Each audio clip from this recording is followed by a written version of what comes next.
ఈ వర్షాకాలంలో ఎక్కువ శాతం చాలామందికి జలుబు చేస్తూ ఉంటుంది. నాకు కూడా జలుబు చేసింది బాగా.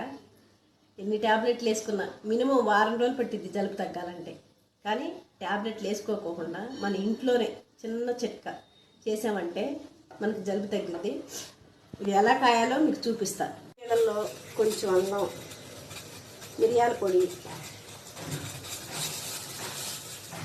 తులసాకులు,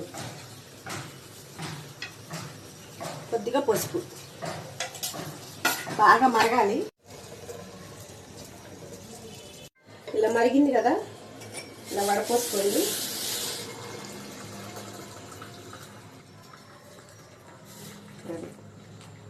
ఇలా వడపోసుకోవాలి. కషాయం రెడీ అయింది కదా, ఒక్క స్పూన్ తేనె వేసి కలుపుకొని, బెల్లమైనా వేసుకోవచ్చు. బెల్లం ఉంటే బెల్లం, తేనె ఉంటే తేనె, ఏదైనా. కానీ వేడిగానే తాగాలి. అప్పుడే కొంచెం గొంతు ఫ్రీ అయిపోతుంది. జలుబు చాలా తొందరగా తగ్గింది. కానీ 2 పూటలు తాగాలి, పొద్దున సాయంత్రం 2 పూటలు తాగాలి. ట్రై చేయండి.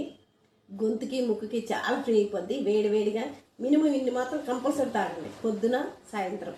2-3 రోజులు తాగారంటే ఫ్రీ అయిపోద్ది, ట్యాబ్లెట్లు వేసుకునే పని లేకోకుండా.